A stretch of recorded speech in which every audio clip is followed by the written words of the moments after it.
The first thing I noticed wasn't her anger. It was how she practiced it. Nadia stood in front of the bathroom mirror with her phone angled just right, recording herself. Chin lifted, eyes glassy, voice trembling on command. When she noticed me in the doorway, she stopped the recording and smiled like nothing happened. "Hey," she said, too brightly. I didn't step inside. "Are you filming an argument?" Her cheeks colored for half a second, then smoothed back into confidence. "No, I'm just trying to get my thoughts straight." By rehearsing them? She set the phone face down on the counter as if it had never existed. "We need to talk tonight. For real. If you want to see how to navigate toxic relationships calmly, hit subscribe." That phrase, "for real," felt like a warning label. I nodded once and walked back to the living room, where the air had been thick for weeks. Quiet, punctuated by the relentless tap-tap-tap of her group chat and the theatrical sighs meant to land like darts. I'd learned to recognize the rhythm. Scroll, pause, read, smirk, sigh, repeat. The source had a name, Valentina, and it had a council, the Wives in Waiting, a group of women who treated relationships like competitive sports. I sat with my laptop open, pretending to answer work messages. In reality, I listened to the apartment, its refrigerator hum, the distant traffic, the soft shifting of Nadia pacing in our bedroom as if arranging the scene. At 8:03 p.m., she emerged like an actress called to stage. She didn't sit.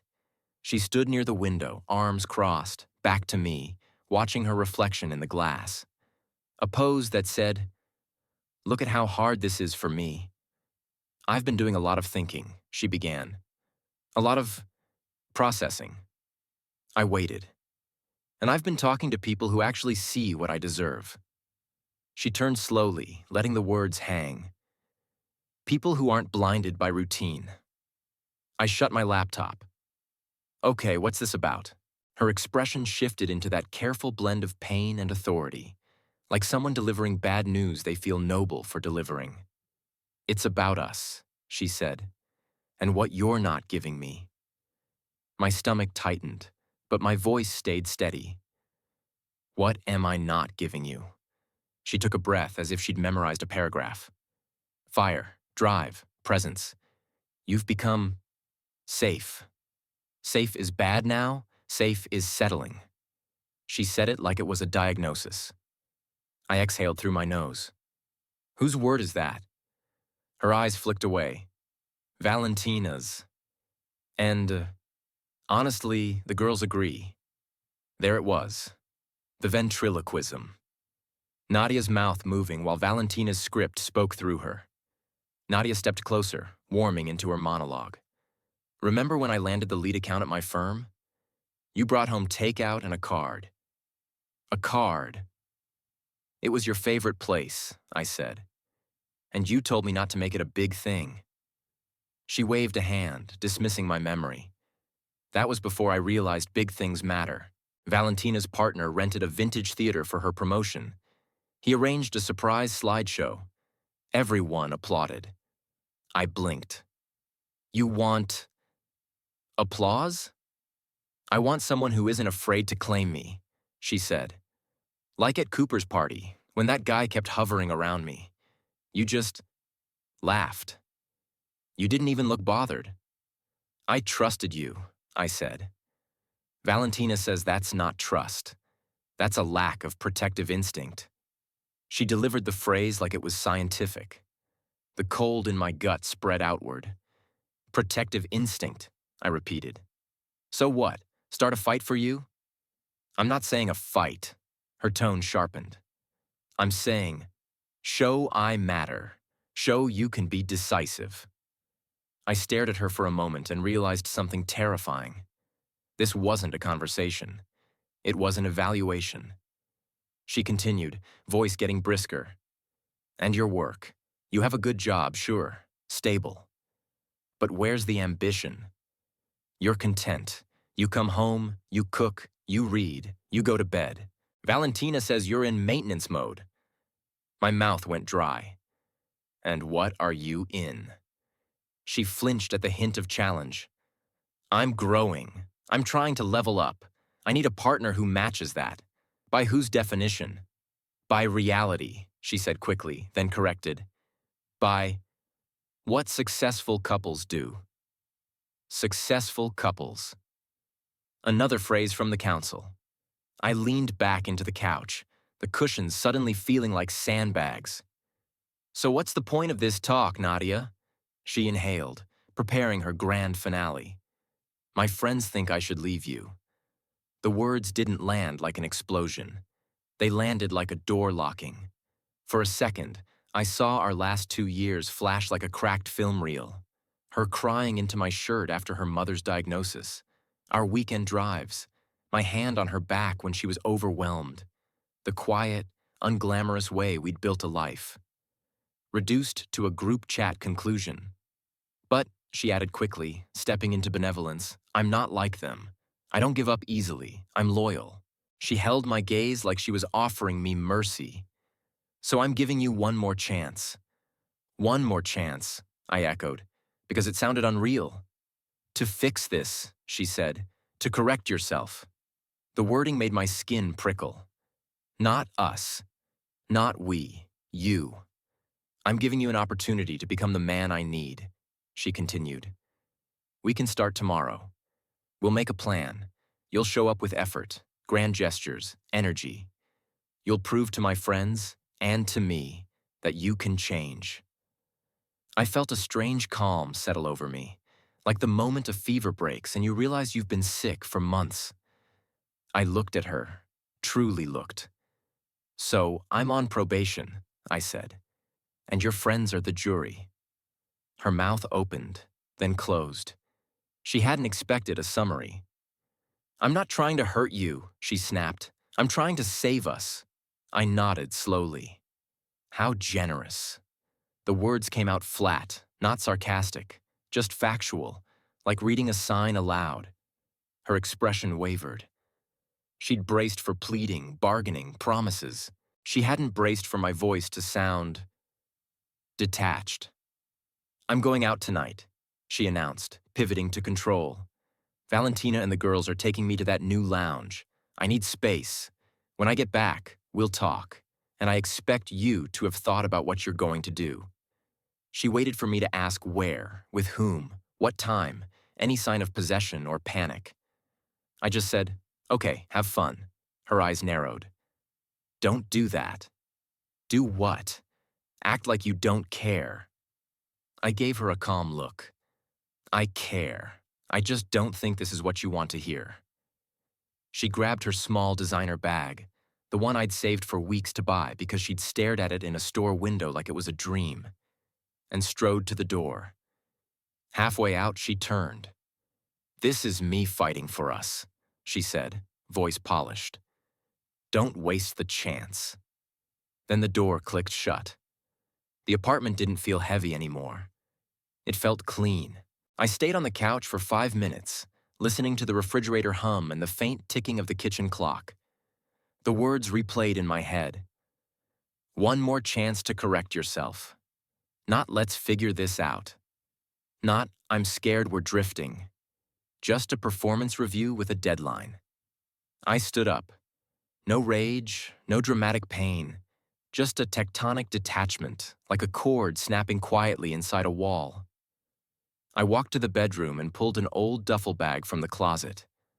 I opened my drawer, socks, shirts, jeans, and folded them with slow precision. My work shoes, my toiletry kit, my laptop charger, the external drive with my personal files, the watch my father gave me. I didn't touch her side of the closet. It felt like someone else's museum. In the kitchen, I found a notepad and a pen. The note didn't need poetry. It needed clarity. I wrote, Nadia, I'm not taking one more chance. I'm not applying for the role of your boyfriend under committee oversight. I'm choosing peace. Goodbye. I left it against the fruit bowl where she'd see it first, front and center, no hiding place. Then I picked up my duffel bag, looked once at our living room, our couch, our photos, the half-finished candle she always forgot to light, and felt something surprising. Nothing. I locked the door behind me and walked down the stairs into the night. In the car, I pulled up her contact. I didn't block her immediately. I just turned off notifications, not as punishment, as sanitation. I drove across town to my friend Ari's place, the kind of friend who didn't ask questions until you'd taken a breath. He opened the door in sweatpants, took one look at my bag, and stepped aside. "Couch?" he asked. "Indefinitely," I said. He didn't lecture. He just went to his kitchen and returned with 2 bottles of beer. We sat in silence for a minute, the TV muted. "How bad?" Ari asked finally. I told him. Every word, the flowers that weren't enough, the party where I didn't assert, the job that was maintenance mode, the counsel, the ultimatum. Ari listened, then gave a slow, disgusted laugh. "So she put you on performance improvement plan." I stared into my bottle. "Basically. And you quit." I quit.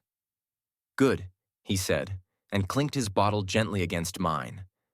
That's the only response to being treated like a broken appliance. That night, in Ari's spare room, I waited for heartbreak to crash over me.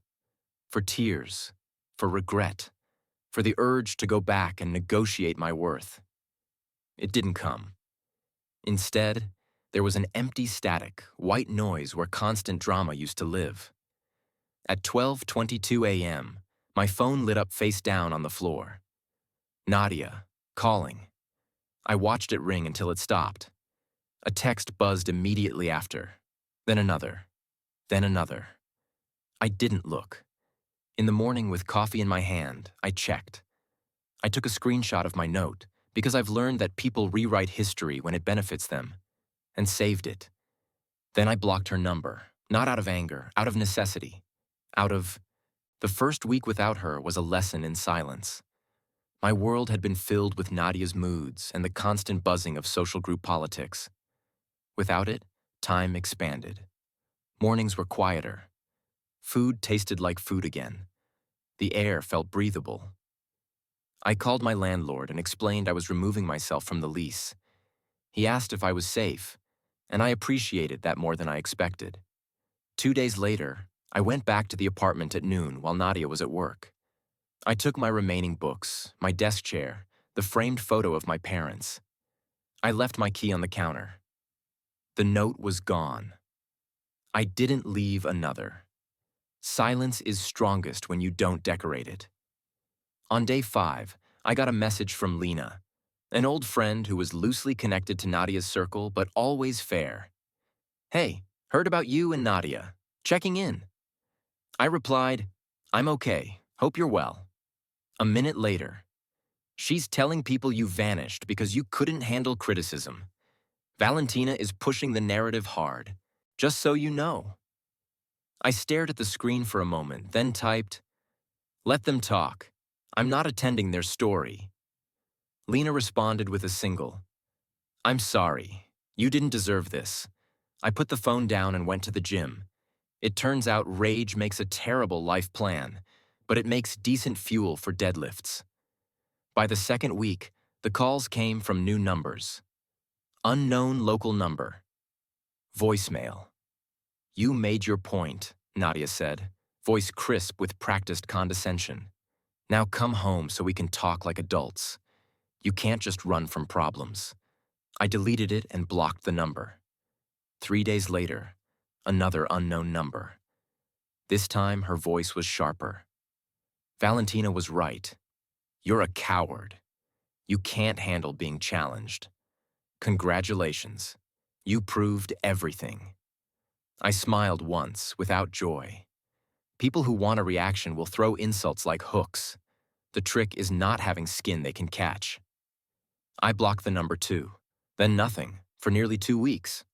The grapevine, however, kept working. At my gym, a guy named Reese who knew someone mentioned, casually, between sets, "So your ex is dating some founder now, huh? The dude with the loud car?" I kept my face neutral. "Good for her." Reese snorted. "Doesn't sound good. He's one of those guys who talks about dominance like it's a credit score." I didn't ask questions. Curiosity is a door. I didn't want it open. A few days later, Lena texted again. This time, she sent a screenshot from an Instagram story. It was Valentina's story. Blurry neon lighting. Nadia pressed against a guy with a too white smile. A caption in bold. Upgraded hashtag finally hashtag real energy hashtag no settling. Lena wrote, "She wants you to see it. Valentina is posting it to make sure you do." I stared at the screenshot for 3 seconds and felt nothing. The attempt to hurt me only confirmed my absence mattered to them. They were shouting into a void, begging for an echo. I didn't reply.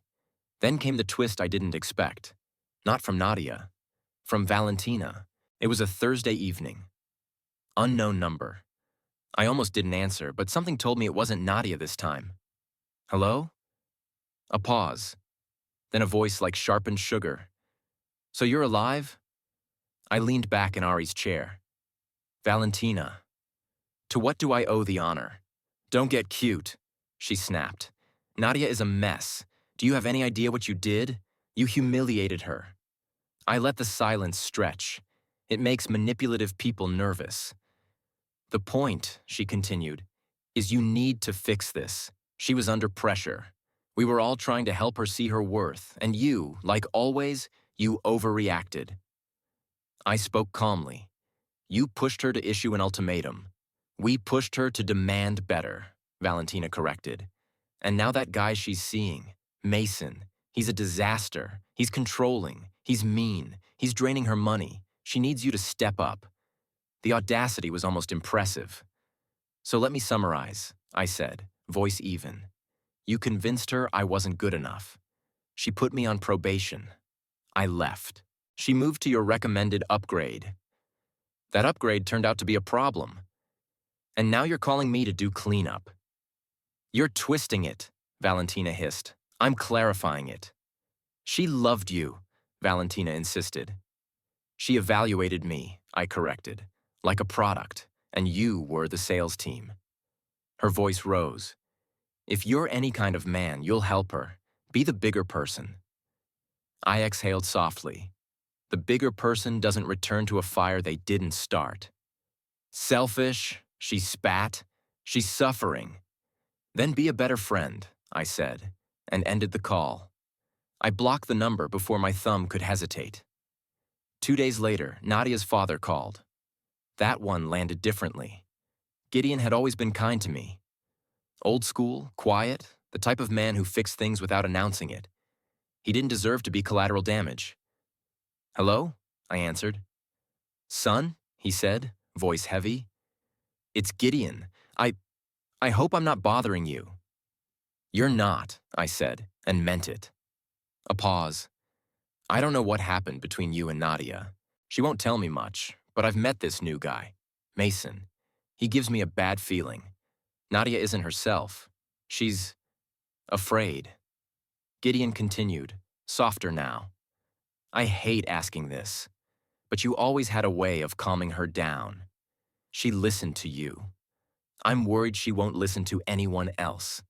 The plea pressed on an old part of me, the part trained to rescue, to stabilize, to be the dependable harbor. But I remembered Nadia's voice. "One more chance to correct yourself." Like I was defective. "Gideon," I said gently, "I'm sorry you're dealing with this. Truly." But Nadia ended what we had. She decided she wanted a different kind of man. And I can't be her emergency exit when the upgrade breaks. Silence. Then a small, tired exhale on the other end. "She threw away something real," he murmured. "That's between her and her choices," I said. "Please take care of yourself." He didn't argue. He just said, "I'm sorry," and hung up. A week after that, the final call came. Sunday, 11:11 p.m., unknown number. I answered out of grim curiosity. The sound that hit my ear wasn't anger. It was sobbing, ragged, breathless, unperformed. "He took my keys," Nadia choked out. "He changed the passcode on my banking app. He said if I loved him, I'd prove it by giving him access. He threw my phone against the wall because Valentina called me. Nadia's voice cracked. I'm scared. I don't know what to do. I, I see it now. I was so stupid. I listened to them, to her. You were good to me. You were my home. I gave you a list, she continued, voice collapsing. Like you were a project. Please. I need you. I have nowhere to go. What rose instead was a clear, cold understanding. The moment I return, I become responsible again. Not just for her feelings, but for the consequences of her choices. And the council would learn they could always summon me back with guilt. Nadia, I said calmly. Her breathing hitched. Hope, immediate and fragile. That sounds really hard, I continued, voice steady and flat. I hope you figure it out. Silence. Then a whisper, small and broken. That's it? After everything, you hope I figure it out? Yes, I said simply.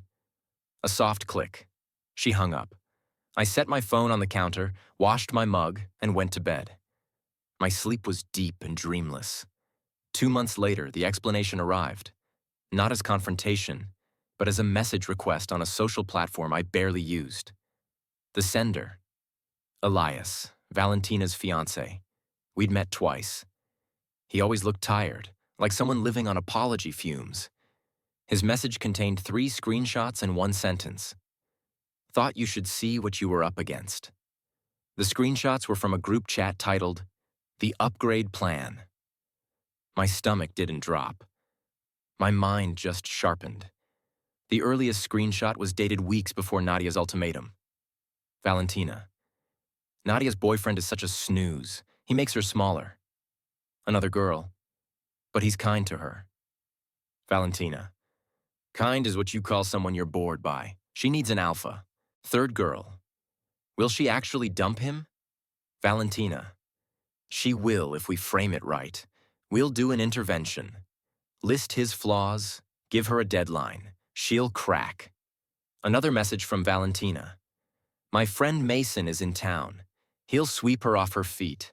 Either her guy upgrades or she upgrades. Win-win. The final screenshot was dated recently. Valentina. Update. Mason is insane. Nadia is spiraling. Valentina. Honestly, it's karma. She's so weak-minded. She should have kept her safe little boyfriend. I stared at the screen for a long time. Not with rage, with clinical confirmation. Nadia hadn't just been influenced. She'd been targeted, and I'd been cast as an obstacle in someone else's entertainment. I replied to Elias with 5 words. Thanks. Take care of yourself too. He responded with a single. Trying. I didn't confront Valentina. I didn't post the screenshots. I didn't send them to Nadia. I didn't make a public spectacle. Because toxic ecosystems eat themselves eventually. You don't have to jump into the tank to prove the water is poisoned. Spring came. I moved into a small, bright, 1-bedroom apartment that held only my energy. No staged sighs. No council verdicts. No phone tapping like a metronome of judgment. I poured myself into work. The maintenance mode job promoted me quietly, the way stable organizations reward consistency. My pay increased. My responsibilities grew. My life expanded. I started hiking again, cooking meals I chose, sleeping without feeling like I was about to be evaluated. And then, one afternoon, I saw her. It was in a coffee shop near my office. I was waiting for my order when I felt a presence beside me. Familiar perfume, but now mixed with cigarette smoke and exhaustion. I turned. Nadia looked smaller. Not physically only, though she'd lost weight and her coat hung oddly on her shoulders, but in the eyes. The light I'd once recognized was gone, replaced by a nervous flicker. Her hands clutched her cup like a shield. Hi, she said, voice barely above a breath. I nodded once. Nadia. Her gaze scanned me, my relaxed posture, my steady expression, the calm that used to be impossible around her. You look good, she said. It sounded like a confession. Thank you, I replied. My drink was called. I stepped forward and picked it up. She didn't move. I know what Valentina did, she blurted. Elias showed me. I get it now. You were right to leave. I was blind. I lost everything. Her voice tightened. My savings, my apartment, my confidence. Mason's gone. He took what he could and disappeared. I took a sip of my coffee. It was perfectly bitter and warm. I'm sorry you went through that, I said. And it was true in the way you feel sorry when someone touches a hot stove you warned them about. She swallowed hard. Could we maybe get coffee sometime? Just talk. As friends. I think I need closure. I looked at her. Really looked. Searching for the woman I'd loved. Someone separate from the council, separate from the performance. What I saw was a stranger shaped by choices she still wanted someone else to manage. My phone buzzed in my pocket, an incoming message from Rowan, a woman I'd been seeing for a few weeks. She'd sent a photo of a trail map and a caption. Saturday. No excuses. I'm bringing snacks. I smiled before I could stop it. Small, genuine, effortless. Nadia noticed. Her shoulders sank. She understood exactly what that smile meant. It wasn't for her. It would never be for her again. No, I said gently but firmly. I don't think so. Her eyes filled. Please, I don't hate you, I added, because sometimes clarity is kindness. But I'm not available for this. Not as your partner. Not as your rescue. Not as your closure. She stared at me, as if waiting for the anger she could argue with. Waiting for the drama she knew how to navigate. All I gave her was calm. Take care, Nadia, I said, and stepped around her toward the door. Outside, sunlight hit my face like a clean reset. The air felt light, unburdened. My phone buzzed again. Rowan. Also, if you bring that fancy trail coffee, I'll admit you have great taste. I typed back, deal. See you Saturday. And I didn't look back. Because the truest revenge isn't revenge. It's refusing to play the game at all.